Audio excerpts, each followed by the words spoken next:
In the year 1292, in Venice, Italy, Marco Polo came back from the remote China.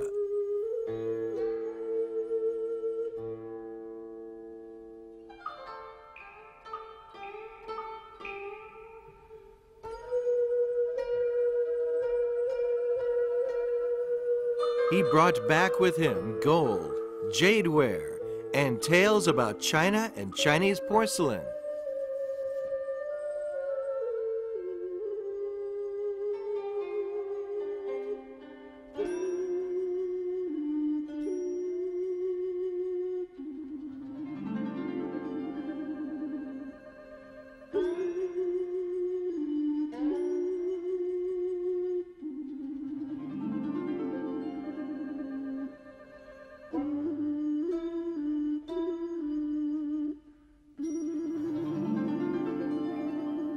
The Yellow River Valley gave birth to ancient Chinese civilization.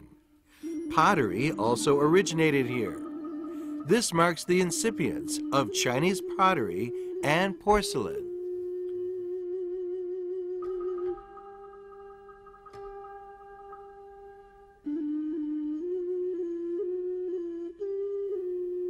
Some of the unearthed Neolithic pottery wares were not merely daily utensils.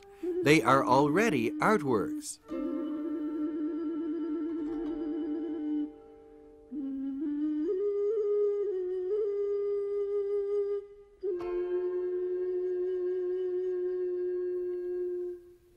Technology progressed with the development of pottery making. Workers began to notice that shiny glazed spots formed on the surface of the pottery wares where kiln ashes accidentally fell.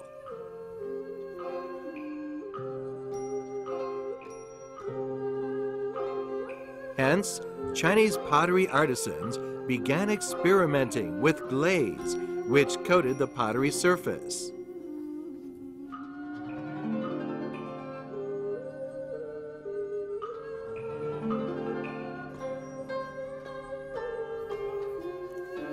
The invention of blue porcelain was a milestone in Chinese pottery and porcelain history, and also marked the maturity of Chinese pottery and porcelain. During the period spanning the 3rd century and 6th century, blue porcelain wares monopolized the pottery and porcelain market. In feudal China, tastes of the emperors often dictated the booming and declining of arts and crafts. In the Song dynasty, porcelain kilns scattered across the country. Various styles emerged. It is during this period that the 6 kiln families and 5 famous kilns formed. This was the time when Chinese pottery and porcelain reached one of its peaks. With regard to the glazed colors, blue is the most popular color. However, the whitish hue of white jade and its fine texture were imitated in the making of blue porcelain.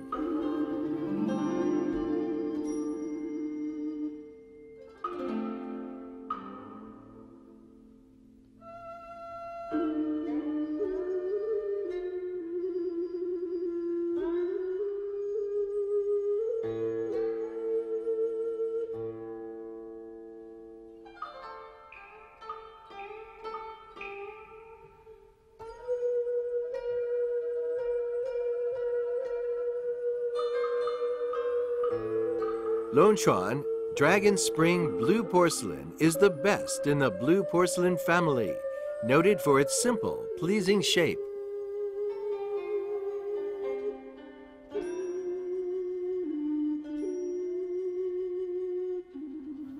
The coarse, heavy, and awkward bases were replaced by fine, light, and exquisite ones, which marked a qualitative leap forward.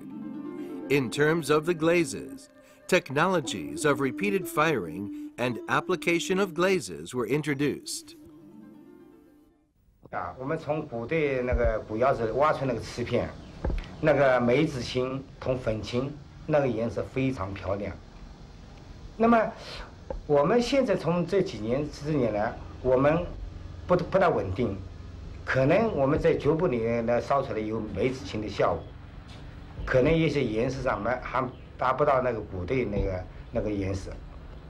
那么这也值得我们以后很好去研究它。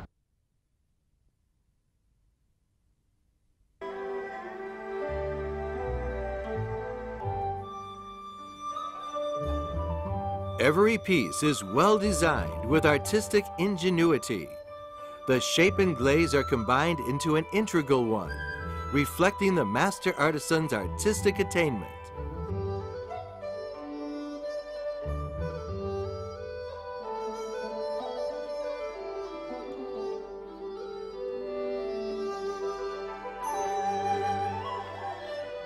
Many of the pieces were tailor-made for the emperor.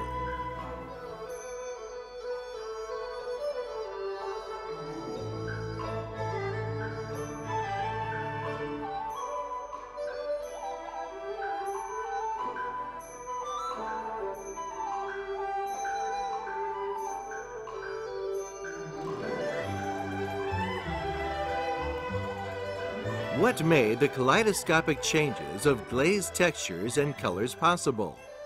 It was kiln transmutation, the technique of the irregular application of glaze. The pieces appear to be the same color before being fired, but they take on various colors after the firing.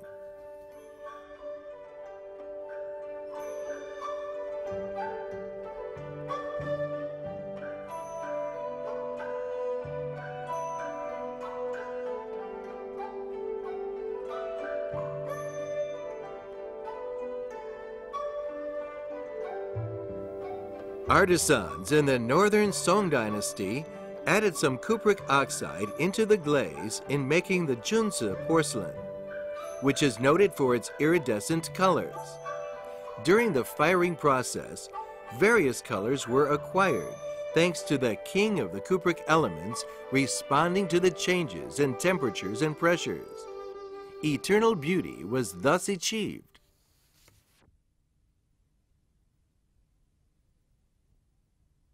它烧成的时候是首先在一个复火堂里面装满木材，然后呢在上面装上没有烧的瓷器，然后在这边呢就是最后在这边开始点火，在这火塘点火以后呢，整个的一个烟囱一个烟囱的排过去，首先是火塘上面的烟囱着火，着火以后呢，把它烧热以后把这个盖起来，再一个、两个、三个，这样逐渐的把这烟囱口都打开，这样呢，火来把整个里边的窑室里边的温度都升高了，升高到大概1000度左右的时候，复火塘的木柴呢就已经就是它燃烧不了，但是温度都提高了，提高以后呢就变成木炭，在变成木炭的过程中间就释放大量的一氧化碳和水蒸气，这些水蒸气和一氧化碳对菌釉的表面的釉色变化。 这化学变化反应呢，就是说起了很大的作用。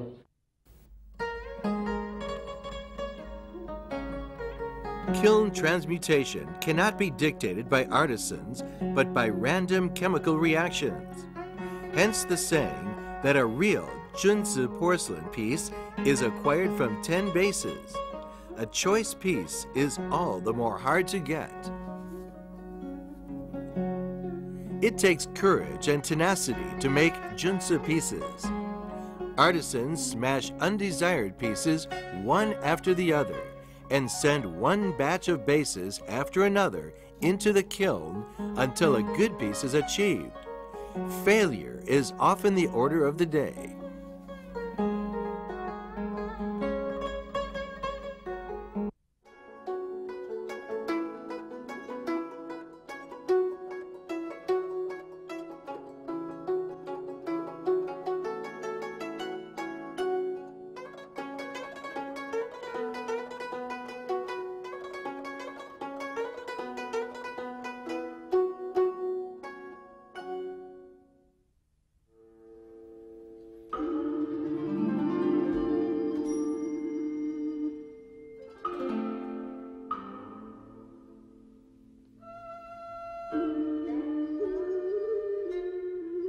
This is the oldest kiln deity tablet found in China, the Yinghao tablet.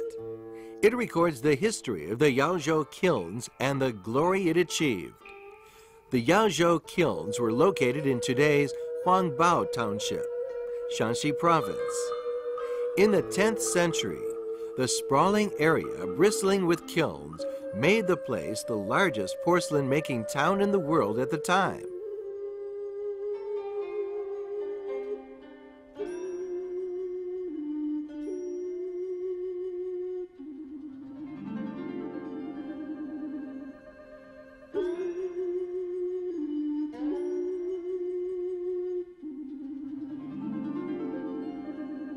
With the passage of time, the kilns are long gone, but the relics unearthed here remind us of the past glory of the Yangzhou kilns.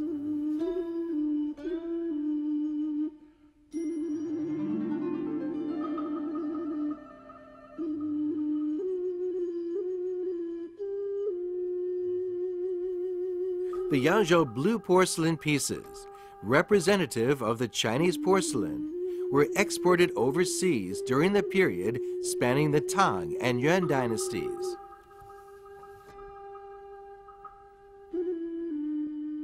This is a Yaozhou piece fired in the Yuan dynasty for the daily use of ordinary people.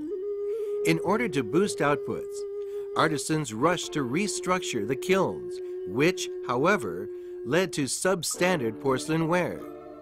This, in turn, led to the decline of the Yaozhou kilns.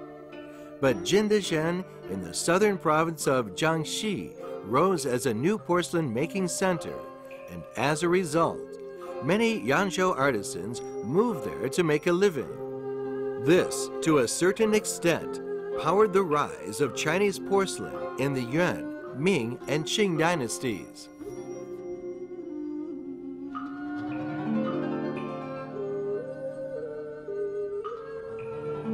The tracking of porcelain's development is bound to lead people to a place where porcelain-making elite flock, Jingdezhen,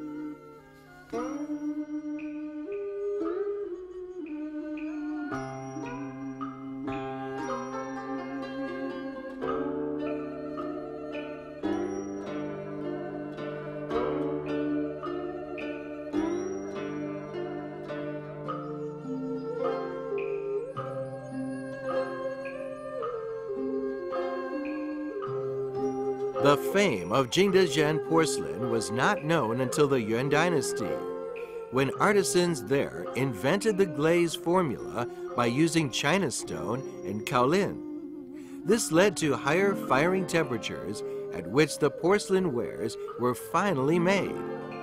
Large batches of choice pieces were turned out during this period and were exported in large amounts. Porcelain was hence closely related to China, Chinaware.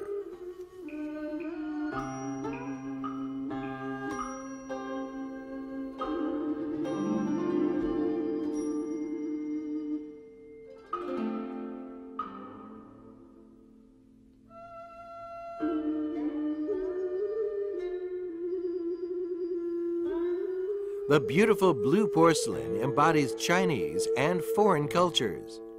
This well-known pattern, in fact, did not originate locally, but was introduced into China via Central Asia. The Chinese called it Huijing, which means in Chinese, Muslim blue.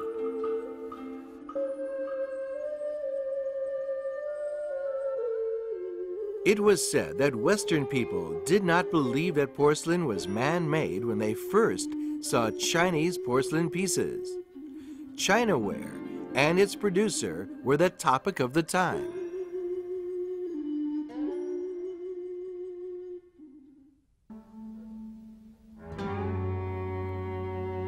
Porcelain wares were prone to breaking. The price of the porcelain pieces that had survived long overseas or overland journeys multiplied.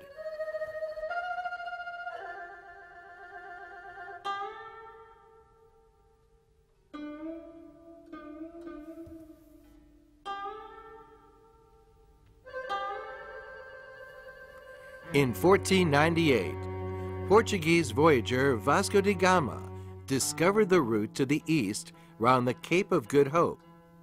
Chinese porcelain wares were shipped back to Europe via the newly discovered route, which triggered a porcelain rush.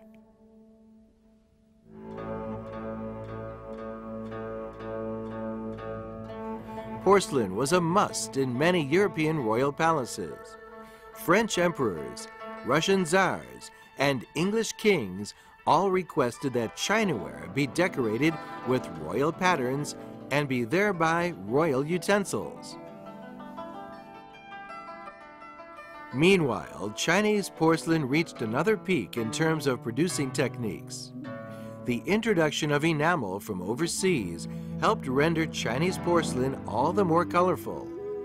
At the same time, artisans were experimenting with a wider range of raw materials.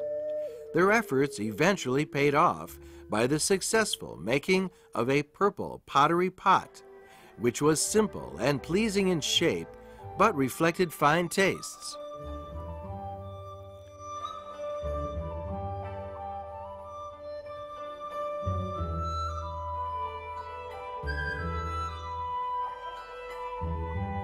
Artists seek underlying connotations in making purple pottery pots.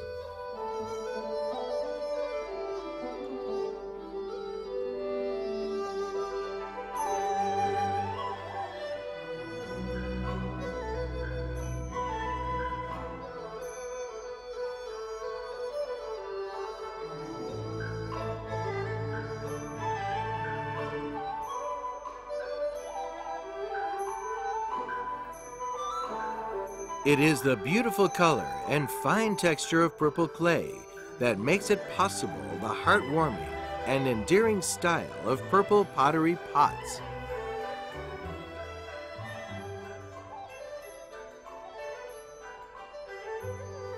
White porcelain emerged in the north of China as early as during the 386 to 581 AD period. It indicated that porcelain making techniques had already reached a fairly high level.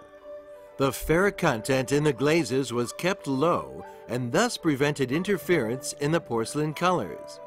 This paved the way for the invention of colored porcelain later.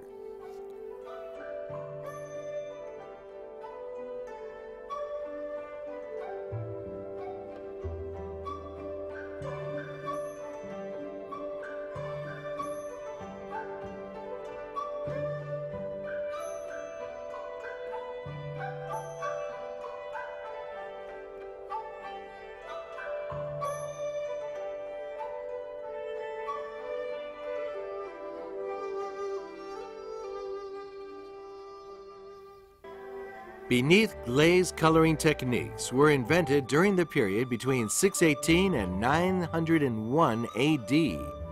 The porcelain ware thus made was fired at a temperature of 1,300 degrees Celsius.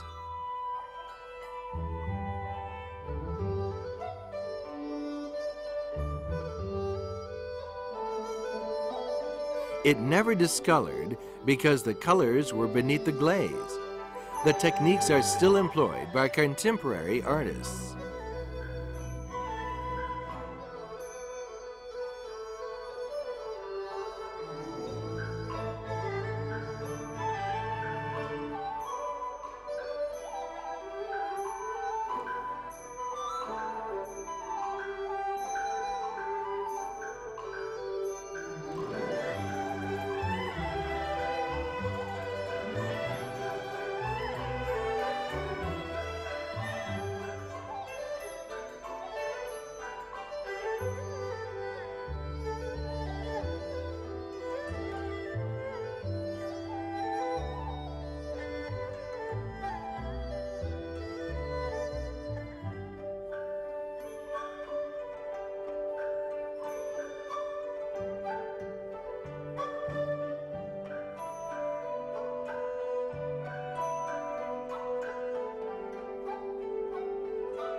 Pottery and porcelain decoration came hand in hand with pottery and porcelain wares.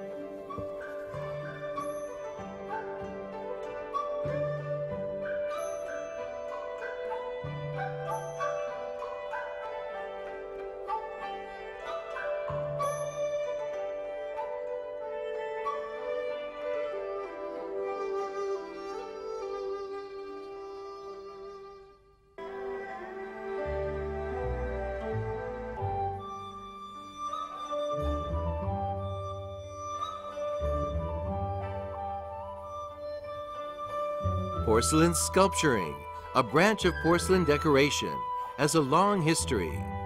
The tricolor pottery porcelain pieces invented in the Tang Dynasty record the prosperity of the period, and the porcelain sculpturing in the Song Dynasty is tersely beautiful.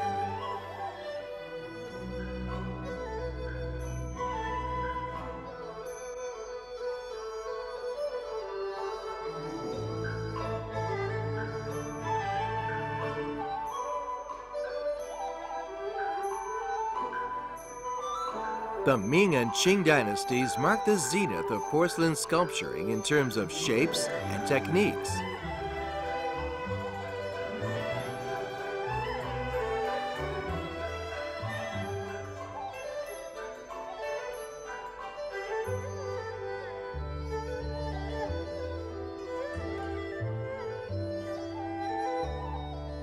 Open work technique was really unique. It is needed in carving complex flower baskets and elaborate patterns.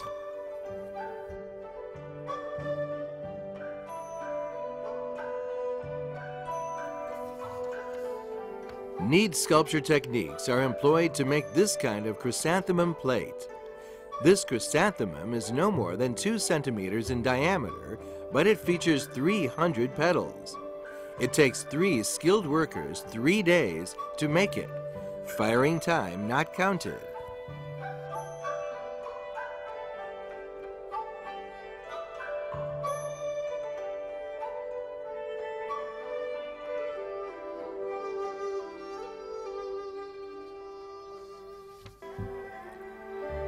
Making porcelain sculpture pieces gives artists a feeling of eternity. Clay keeps changing forms in hands, and eventually a life is created.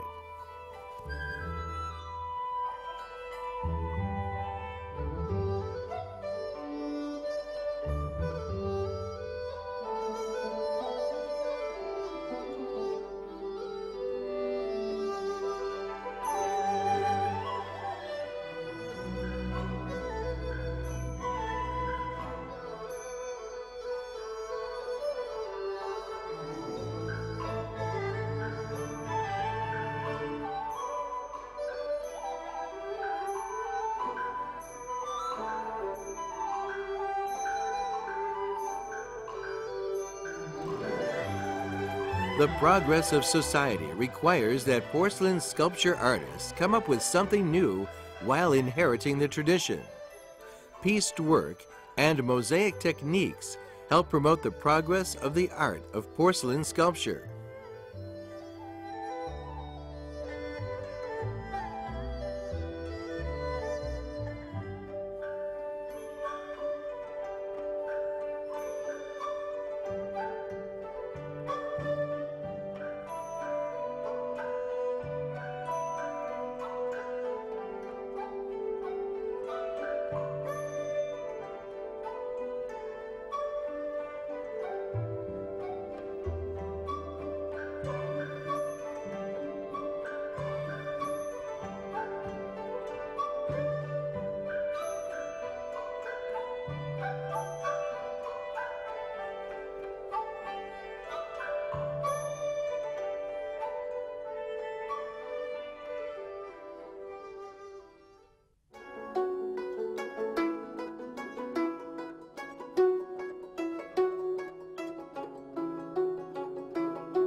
In addition, crystal color porcelain was invented in the 1990s, which makes a giant step forward for the art of porcelain making.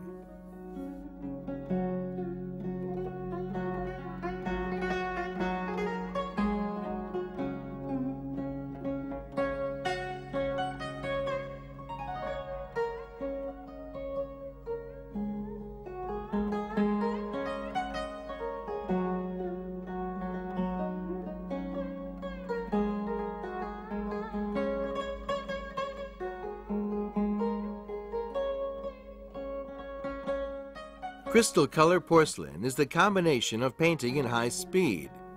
It requires repeated firing and requires very strict standards.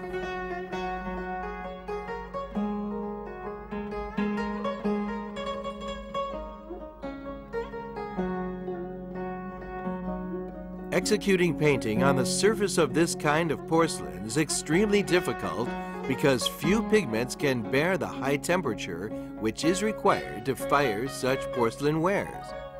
The major difference between the crystal color porcelain and the traditional one lies in the pigments. Many chemical elements are added to the pigments for crystal color porcelain, which helps bring out a kind of embroidery effect.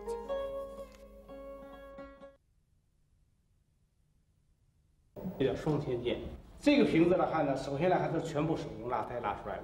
在世界上做大瓶呢，只有我们中国，国外很少做大瓶，因为大瓶做的难度非常高，它就是一块一块的泥啊，做不拉起来，拉到这么很高。这一个瓶子要画呢，就需要画1年半，从设计是吧到制胎到完成需要2年的光底。这是22条龙，这个大瓶呢就用了亚金技术、仿金技术、精彩技术和优胜彩技术。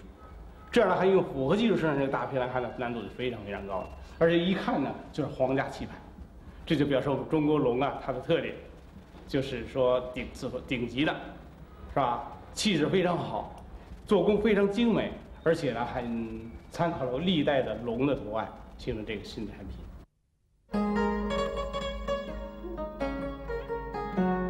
The crystal color techniques graft the cream of the traditional culture onto the porcelain and therefore makes porcelain ware more expressive.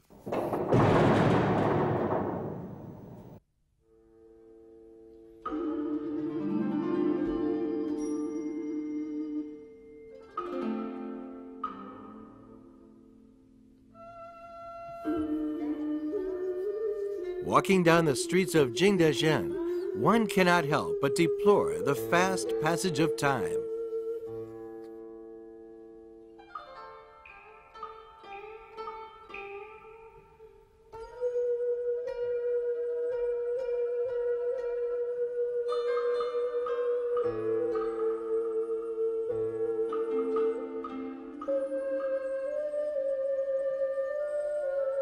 Although many of the porcelain kilns in Jingdezhen have been modernized, one can still see people make porcelain with centuries-old techniques on the edge of the town. They craft their wares with their hands and inject their passion in the firing.